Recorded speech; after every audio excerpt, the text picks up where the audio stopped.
É muito importante você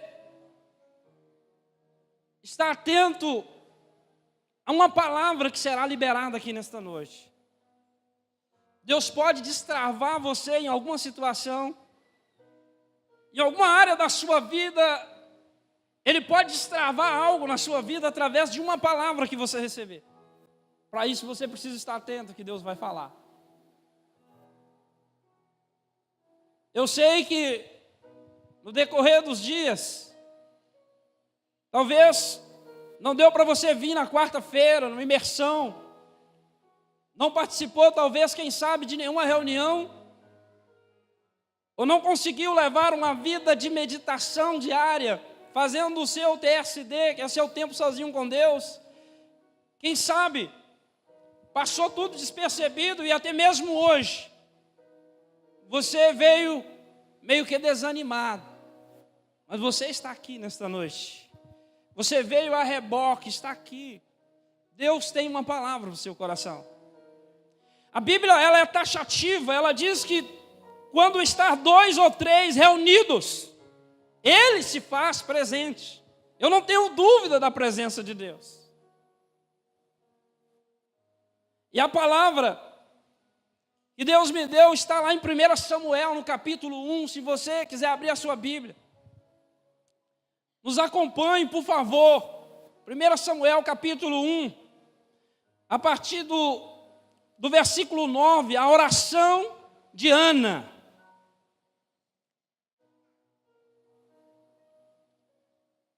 Eu quero nesta noite falar sobre o voto de Ana e o seu legado deixado. Voto de Ana e o seu legado deixado. Enquanto você vai procurando aí, 1 Samuel, capítulo 1, o verso 9, é importante você acompanhar, porque a mensagem ela é basicamente textual. Uma mensagem, nós vamos discorrer um texto. E diz assim o versículo 9 a seguir. Certa ocasião, em Siló, logo depois de haverem terminado de comer e beber, estando o sacerdote Eli sentado numa cadeira, junto a um dos pilares, à entrada do santuário do Senhor, Ana se levantou e, com a alma profundamente sofrida, chorou muito e orou ao Senhor, e fez o seguinte voto: Senhor Todo-Poderoso, se quiseres dar atenção à humilhação da tua serva, e te lembrares de mim, e não esqueceres da tua serva, mas lhe concederes um filho homem, então prometo que eu dedicarei a ti por todos os dias da tua vida, e o seu cabelo e a sua barba jamais serão cortados. Enquanto ela seguia em oração, na presença do Senhor, Eli observava o movimento da sua boca. Como Ana estava orando silenciosamente, seus lábios se mexiam, mas não se ouvia o som da sua voz. Então Eli imaginou que ela estivesse embriagada. E lhe respondeu: mulher, até quando andarás embriagada? Livra-te do teu consumo de beber vinho. Entretanto, Ana lhe replicou com estas palavras: oh não, meu senhor, pelo contrário, sou uma mulher tomada pela amargura. Não bebi vinho ou qualquer bebida fermentada. Estava isto sim, derramar a minha alma diante do Senhor. Não julgueis a tua serva como uma mulher vadia. Estava orando daquele modo até agora, pois estou muito triste e desesperada. Então ele disse: vai-te em paz, vai-te na paz do Senhor, e que Deus de Israel te conceda o pedido que ele fizeste. Ao que ela respondeu: que a tua serva alcance graça diante de ti, e que pense sempre bem de minha pessoa. Em seguida, Ana seguiu o seu caminho e comeu, e em seu rosto já não havia mais desalento. Continue com a sua Bíblia aberta. Amados, eu descobri algo tão profundo na vida desta mulher, tão profundo, que mexeu muito com as minhas estruturas. Eu percebi que esta mulher descobriu algo no coração de Deus. O desejo do pai sempre foi revelar algo aos seus filhos. O desejo de Deus sempre foi dar instruções para os seus filhos. E haja visto que a Bíblia está repleta de homens que receberam revelações profundas, instruções para seguir as revelações, e receberam um certo adiantamento revelativo do futuro. E esses homens estavam munidos de informações que estava desenhando o futuro do planeta Terra, como Noé, como Abrão e tantos outros que receberam uma revelação ímpar para trazer um impacto à humanidade presente. E Ana, quando eu olho para a vida de Ana, eu percebo esta mulher tão amargurada de espírito, tão triste, tão abatida, mas com um propósito único, com um propósito que nos deixa alguns ensinamentos, quando ela sobe junto com seu marido e a sua concorrente Penina, indo a Siló, como era de costume dos judeus, ou de costume de Elcana, subir uma vez por ano. Subia a Siló, e ali eles iam para adorar o Senhor, levavam as suas ofertas. As ofertas eram de conformidade o seu poder aquisitivo e ela com seu esposo. A Bíblia ainda vai dar alguns detalhes, falando a respeito de Ana, uma mulher estéril, e que o seu marido tinha duas mulheres, Elcana, era Ana e Penina. Todavia a Bíblia fala que Elcana tinha um amor muito especial por Ana, de forma que dava sempre ela o dobro da oferta que dava para outra e para os seus filhos. E aquela mulher subia para ofertar ao Senhor. Quando aquela mulher está lá no templo, já não falava, percebe-se que toda pessoa, quando está dentro de um estado de humilhação, de fracasso, talvez a palavra certa não seja fracasso, mas de tristeza e angústia, debilitado devido a uma situação. Quando pegamos os costumes de Israel e até mesmo a Bíblia, a palavra de Deus num todo, era desonroso para uma mulher não ter um filho. E aquela mulher, era tudo o que ela queria, era ter um filho. Tudo o que ela queria era gerar um filho.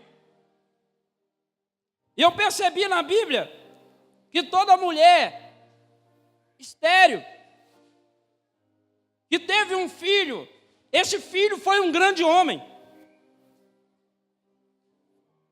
Volta comigo na história bíblica, desde o Gênesis, a primeira mulher, depois do dilúvio, a mulher de Abrão, Sara, e assim segue, Rebeca, e assim por diante. Quando Deus dá filho a um estéril, Ele demonstra que o poder é dele e não do homem. O vaso é de barro para que a excelência do poder opere e a glória seja para Deus.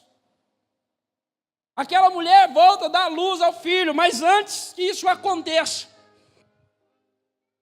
ela fez um voto. Eu acredito que o voto é a última carta que o crente tem na mão. É quando o crente já orou, já buscou de tudo. É o último trunfo que você tem. Quando a Bíblia fala a respeito de voto, a Bíblia fala, quando votares, Eclesiastes 5:5, cuidado quando for votares. Porque se votar, você precisa cumprir com o seu voto. E a Bíblia chega a dizer que é melhor que não faça o voto do que fazer o voto e não cumprir. Então é arriscado votar. Você tem que pensar muito antes de fazer um voto. E aquela mulher, ela votou. Ela fez um voto para Deus. Um voto muito forte que mexeu no coração de Deus. O voto que aquela mulher fez foi algo incomum, algo que nós vamos trabalhar isso aqui nessa noite. Quando Eli percebe os lábios da mulher, ele já traz uma interpretação concernente à vida daquela mulher. Já dá ela por embriagada, já dá uma mulher bêbada, E o que me chama a atenção não é o que Eli pensa, porque nós vamos falar de duas gerações, a geração de Eli e a geração de Samuel. Mas percebe a resposta de Ana. O que me chama a atenção é o equilíbrio da resposta. Enquanto Eli já não tinha mais visão, já não ouvia mais a voz de Deus, já não conseguia mais interpretar, discernir de forma espiritual, Ana, todavia, ela não dá o troco, ela não levanta, ela não xinga o sacerdote, ela não fala mal do sacerdote, ela levanta e diz: não, meu senhor, a tua serva não está embriagada como você pensa. Todavia eu sou uma mulher amargurada de espírito.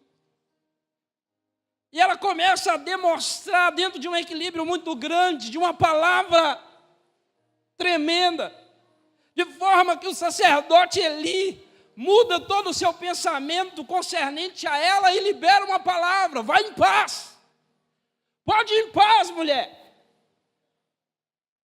E o seu pedido, conforme o seu pedido, quando ele libera essa palavra, irmão, se você acompanhar o contexto, a Bíblia vai dizer que Ana levanta. Aquela mulher se levanta do caos. Aquela mulher se levanta do momento ruim. E agora muda todo o seu semblante. Já não é mais aquela mulher que estava em um estado de angústia, uma vida angustiada, uma vida de tristeza, uma vida amargurada. A Bíblia fala que ela mudou completamente o seu semblante. E segue. Sabe o que eu entendo aqui? Quando recebemos uma palavra que vem de Deus, e somos relevantes àquilo que o Senhor fala, numa convicção plena do que vai acontecer, o nosso estado de alma muda, a nossa fisionomia muda, porque há credibilidade, irmãos, a crença, a convicção naquilo que Deus fala. Quando aquela mulher recebe a palavra é liberada, ela levanta, bate a poeira e diz: oh, está aqui a benção. Eu recebi essa palavra, é minha. E ela segue e vai embora no outro ano. A Bíblia fala que Elcana tem relação com Ana. E ela fica grávida. E quando Elcana vai subir esse Siló, Ana fala com ele: eu não vou agora, porque eu estou esperando desmamar o menino. E o tempo certo, eu não sei, aqui dentro da teologia, na época de Ana, mas lá na época de Abrão, era por meio de 8 anos, eles desmamavam os meninos. Eu não sei quantos anos tinha Samuel, mas eu sei que o menino foi levado, e a Bíblia fala que eles pegaram um novilho, mais ou menos 25 quilos, pegaram farinha e levaram para oferecer ao Senhor. E Ana chegou e entregou Samuel. Entregou Samuel para o sacerdote: está aqui, eu estou dando ele, eu fiz um voto, que se o Senhor me desse um filho, eu o daria por toda a sua vida. E ela entrega o menino. Sabe o que eu aprendo aqui, irmãos? Eu aprendo que o segredo não é receber. Quando Abraão oferece o seu único filho Isaque, Deus libera uma palavra: a sua fé foi creditada, você será pai de uma grande nação. Agora sei que você confia. Quando esta mulher entrega aquele menino, ela estava entendendo o segredo daquilo que Jesus falou. O segredo não é receber, o segredo é dar. E dar é o melhor. Porque se ela tinha um sonho, se era o maior sonho, a maior realização, e ela pega aquele maior presente. Ô meu querido, quando Jesus foi medir o amor dele, pelo menos trazer uma mera comparação, Ele não pegou um pai, ele pegou uma mãe. Ainda que uma ama, abandone o seu filho. Todavia eu, Senhor, não abandonarei. Ele estava falando de um amor de uma mãe, é muito forte. Agora aquela mulher abraça o menino, espera o tempo certo de desmamá-lo e entrega lá no templo. Esse menino não é meu, eu estou dando. Ela descobre o segredo de dar para o Senhor o seu melhor. Ela entrega o melhor para Deus. Ela entrega aquilo que ela mais amava, aquilo que ela mais esperava. E a Bíblia diz que aquela mulher gera 7 outros filhos. Quando você dá o melhor, quando você entrega o que você mais ama, o que você mais gosta, o que você mais sonha para Deus, você esquece até mesmo de você e entrega para Ele. É teu, Senhor, eu estou trazendo o melhor. Nos enquadramos naquela palavra. Quando estamos prontos para dar para Deus aquilo que Ele nos pede, estaremos prontos para receber aquilo que Ele tem para nos dar. Porque se Deus te pedir algo nesta noite, pode ser desafiador. Ele pode pedir algo para você nesta noite, ou para nós, algo que nos desafie, algo que eu não tenha coragem de dar, mas aquela mulher, ela votou, era a última carta, eu te entrego no templo. E quando ela entrega Samuel inicia, ou começa, uma nova geração. Não é nem uma próxima, porque um profeta se levanta na casa de Eli e fala: olha, eu vou exterminar toda a geração de Eli. E vai nascer uma nova, nasce uma nova. Havia uma profecia, Samuel começa a crescer diante de Deus. Eli representa uma geração velha. Eli representa uma geração que não consegue mais ouvir a voz do Senhor. Porque, querido, o segredo do sábio não é falar com Deus o tempo todo, é buscar uma palavra. Porque uma palavra de Deus vai direcionar toda a sua vida. Se você receber uma palavra dele e andar e se mover por esta palavra, vai dar certo. Porque ele conhece o futuro. Agora, para Deus liberar uma palavra, ele precisa achar graça em sua vida. Você precisa descobrir o segredo de dar. Deus, ele não vai dar semente, irmão. Ele não vai dar semente, eu repito aqui, para quem não tem mente coletiva. Eu falei com o Alexandre, ele está ali atrás. A gente faz alguns atendimentos, ele já fazia algum tempo e eu comecei. Eu falei: Senhor, eu preciso atender alguém daqueles que ninguém quer. E comecei, junto com ele, a ministrar no coração de alguns irmãos ali no DJ. Parece pessoas assim que ninguém está aí para essas pessoas. Mas vai lá para ouvi-las. Vai lá para ministrar no coração. E toda sexta a gente levanta às 7 horas da manhã e vai lá, ministra no coração deles, ouve, fala alguma coisa de Jesus. E aí surgiu uma oportunidade de voltarmos ali no sábado. E no sábado, a gente conversando com um rapaz. E eles falaram assim: eu preciso que vocês me respondam 2 coisas.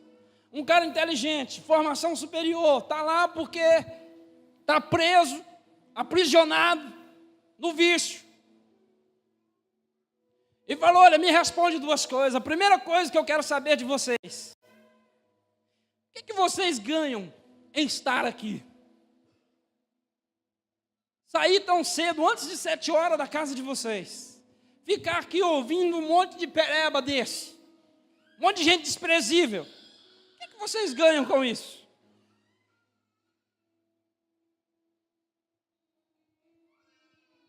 Eu olhei para ele e falei assim: o que norteia a nossa vida é o propósito. Nós não estamos aqui para ganhar, nós estamos aqui para dar. Nós estamos aqui para investir em vocês, essa é a nossa alegria. Aí ele falou a segunda coisa, e começou a contar algo que o Alexandre havia ministrado no coração dele. E que deixou ele encucado, mudou a vida dele. E ele começou a falar que a partir daquele momento, ele ligou para a casa dele, falou com a mãe. E começou a falar de mudança, e o cara começou a descrever tanta coisa. E eu olhei para ele e falei, é isso aí, cara. É isso aí que a gente ganha. Então, quando nós descobrimos o segredo de dar, amados, dar o seu tempo, dar o seu melhor,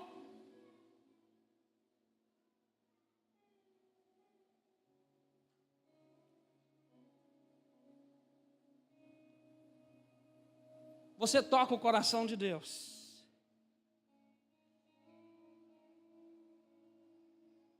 O Pai é tocado exatamente quando você dá, sem querer nada em troca.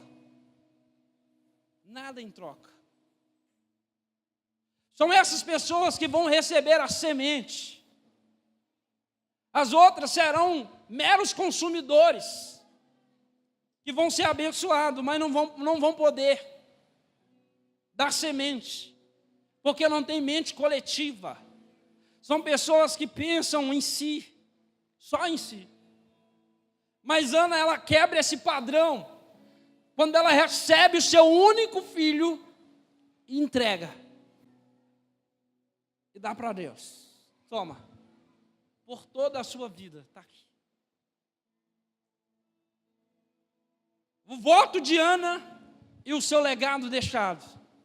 O menino vai crescendo diante de Deus, em graça. A sua palavra se torna poderosa. Ainda adolescente, o menino ouve a voz do Senhor. Deus agora já não fala mais com a geração de Eli. Se você pegar o contexto, a Bíblia vai dizer que naquela época de Samuel, um adolescente, na época dele, a palavra do Senhor não era tão comum, a palavra do Senhor vinha ao coração de alguém. Deus já não se manifestava mais.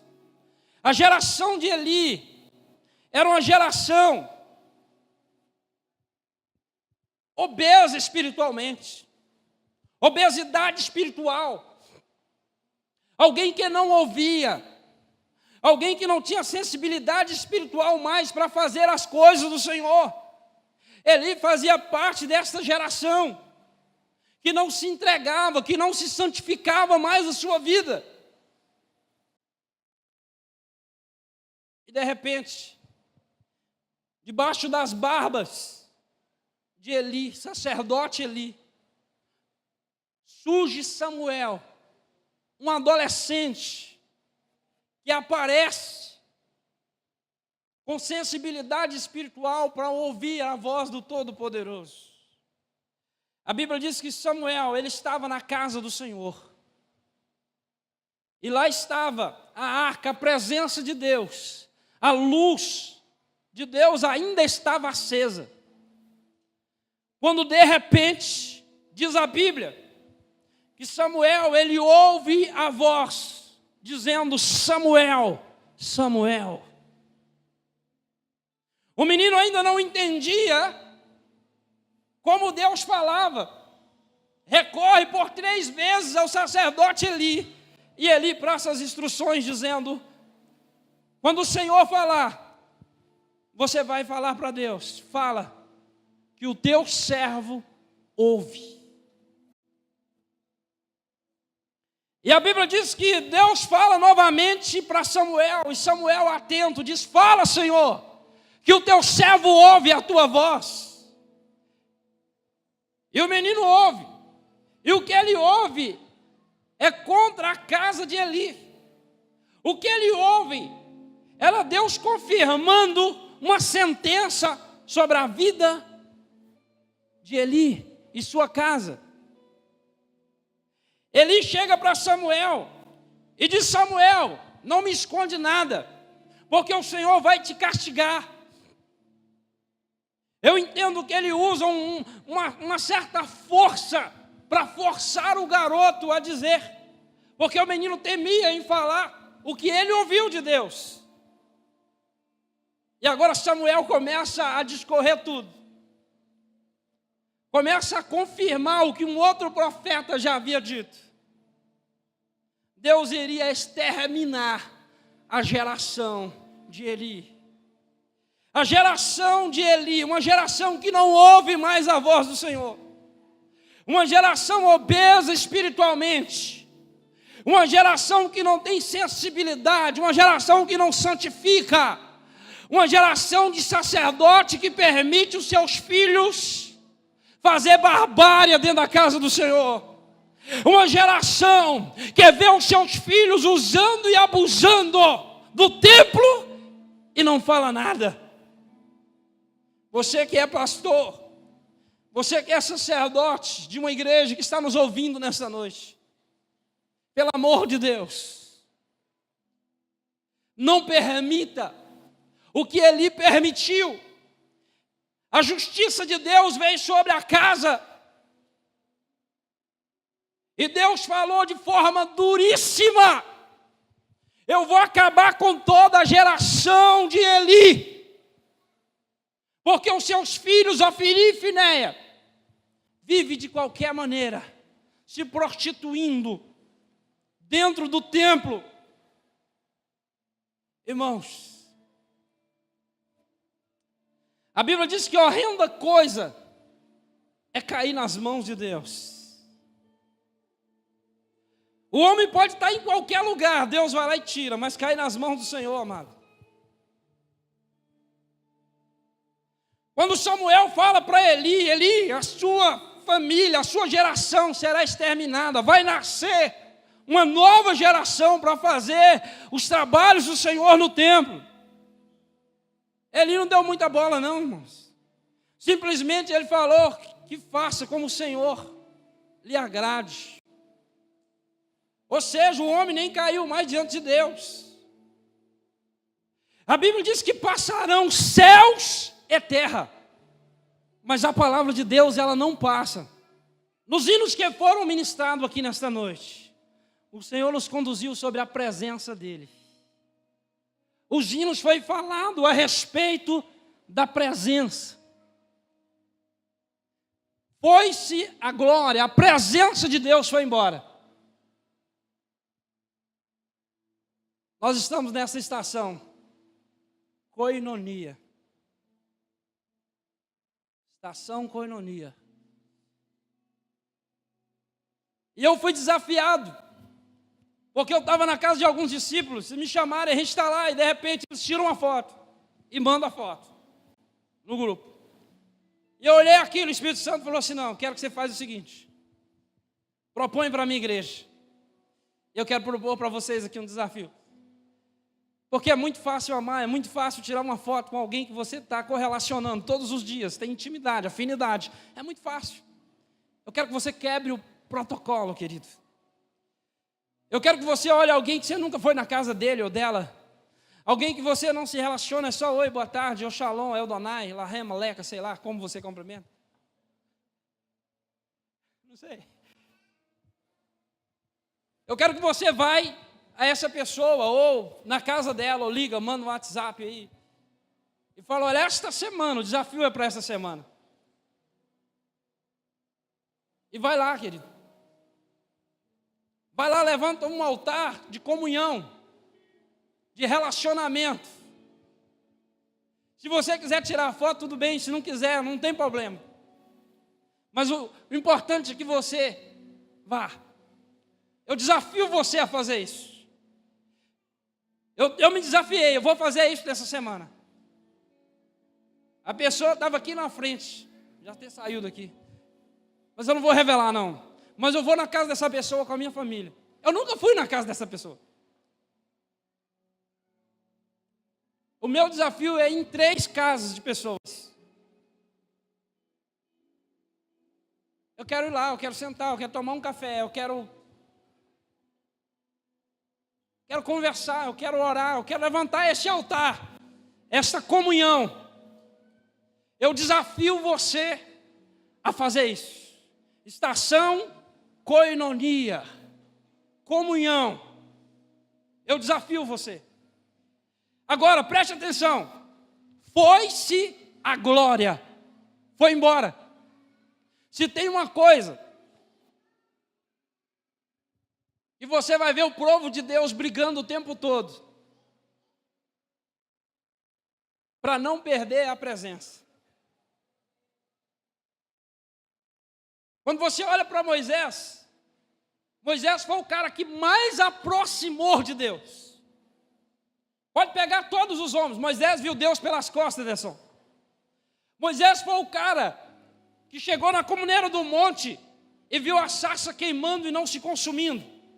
E de repente, no meio do fogo, uma voz: Moisés, Moisés, descalça-te, tira as sandálias dos seus pés, porque a terra é santa. Não era simplesmente tirar o sapato, era Moisés tirar tudo que era do Egito de dentro dele. Moisés tira os costumes, tira toda a crença limitante, tudo aquilo que não é de mim, de você, e vem porque você está num lugar santo. E o interessante é que quando Moisés vai subir com o povo, Deus fala: olha, eu vou mandar um anjo, vai subir junto com o povo. E Moisés falou assim: eu não tenho negócio com anjo, o meu negócio é com a tua presença, é o peso da tua glória. Se a tua presença não subir comigo, se a tua presença não for conosco, eu não arredarei o meu pé neste lugar. Irmão, não perca a presença dele. Quando você não sente esta presença, eu já tive a oportunidade de estar com pessoas que disseram para mim: pelo amor de Deus, eu sinto um vazio de Deus tão grande na minha alma. Eu sinto um vazio de Deus tão grande que eu não tenho nada mais de Deus dentro de... Eu já tive com muitas pessoas assim, que já sentiu a ausência de Deus. Por que não falar do próprio Filho de Deus? Quando Jesus estava na cruz, Eli, Eli, lama sabachthani. Deus meu, por que me desamparaste? Irmãos, a ausência de Deus. O homem, ele veio de Deus. O nome homem é Hoanthropos. É aquele que levanta a cabeça, olha para cima e adora. Você foi feito para isso, para correlacionar. O ser humano, ele foi feito para se relacionar, para ter intimidade. Todo homem, toda mulher que não se relaciona com pessoas, se isola. Já é um princípio da ansiedade, por que não dizer da depressão? Porque o homem foi feito para se relacionar, é koinonia. E quando alguém já começa a se afastar, já começa a correr, eu não quero ver ninguém, eu não quero aproximar de ninguém. Você foi feito, você é um ser social, querido. Você foi feito para se relacionar. Mas pastor, tem gente, tem gente, de todo jeito. Não importa, você viu Eli? Ele interpreta mal a Ana, mas Ana, com toda a sua dor, era uma mulher que sabia respeitar o princípio da autoridade. Ela poderia chegar e falar: você está me julgando, seu velho, você já está obeso, Deus já não fala com você mais. Ela poderia ter afrontado o sacerdote, mas ela entendia de princípio espiritual. Não, meu Senhor, a tua serva não está embriagada. Ô irmão, o segredo é a forma de ir, de falar, de entender as coisas. E o que as pessoas pensam de mim, não importa o que elas pensam de você, o importante é o que você pensa delas. Pastor, mas fulano não quer relacionar, e daí? O que você está fazendo para se relacionar com essas pessoas? O que nós estamos fazendo? Eu quero que você quebre o protocolo, querido. Eu desafio você a exercer essa estação comunhão, indo na casa de alguém que você nunca foi, que não faz parte do seu convívio, você não tem afinidade, porque isso também, A igreja é grande, vários irmãos. Então escolha um esta semana. Você não precisa falar para mim. Se não quiser tirar foto, você também não precisa tirar foto. Mas o interessante é você ir. É você fazer. Eu finalizo esta palavra nesta noite.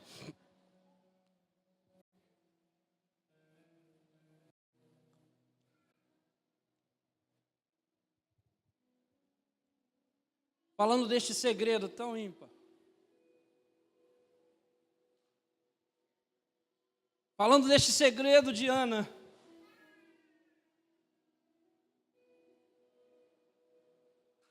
De dar o seu melhor para Deus.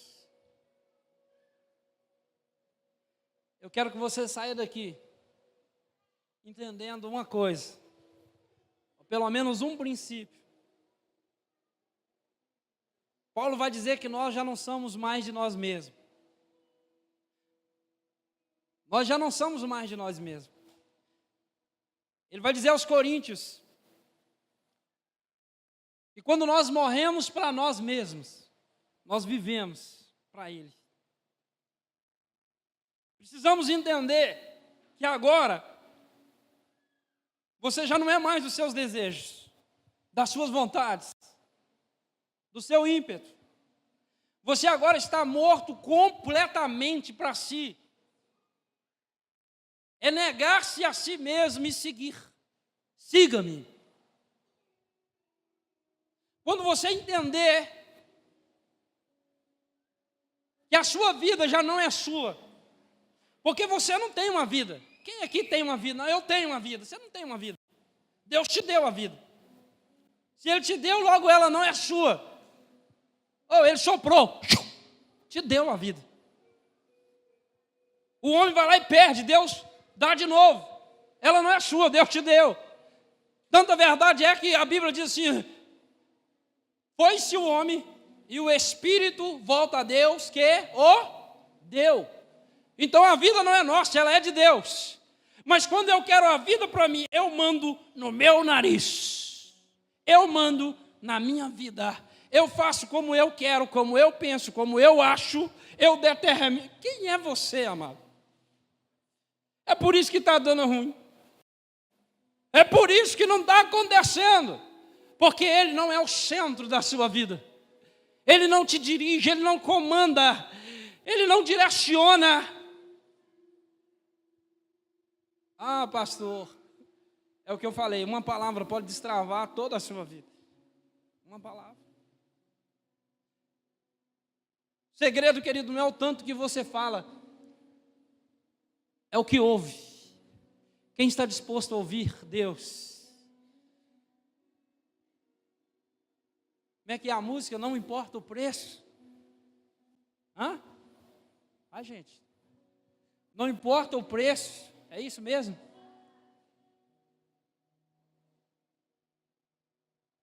Do perfume derramado. Você sabe quanto foi derramado daquela essência? Mais ou menos em torno de 16 mil reais. É quebrado sobre a cabeça, outro diz sobre os pés. Era tudo que a mulher tinha. Era toda a economia. Pedro escandalizou. Uau! Jesus! Que doideira! Poderia dar para os pobres. Sabe, amado? Toda vez que você faz uma doideira assim, você dá o de melhor do que você tem para Deus. Deus entende que você está pronto para receber aquilo que Ele tem para te dar. Quem está pronto aqui nesta noite para dar para Ele tudo? Olha, já vi uma mãozinha levantada ali. Oh, é isso aí. Pastor, eu tenho medo. Vai continuar tendo medo. Deus nunca veio ao meu termo, irmão. A Bíblia sempre vai dizer: quem é frio, quem é sujo, que suje-se mais. Oxalá que fosse quente ou fria, mas tu és morna, e morna eu vou vomitar na minha boca. Estás cocheando entre dois pensamentos: é Deus ou é Baal? Deus não vem ao meu termo. Aí eu vou servir assim, né? Lembra daquela música, Crente Raimundo? meio termo, não, queridão. Decida entrar dentro dele. Cara, esses dias mandou para mim um pastor lá de Patinga, falando que o segredo era ir para o secreto. E eu falei, o segredo é permanecer no secreto. É o tempo todo. É a vida toda. Você quer dar tudo nessa noite? Pastor, vou dar tudo de mim nesta noite. Eu quero entregar toda a minha vida, porque já ela não é minha mesmo. Então eu quero entregar a minha casa, a minha vida. Eu quero que você fique de pé agora.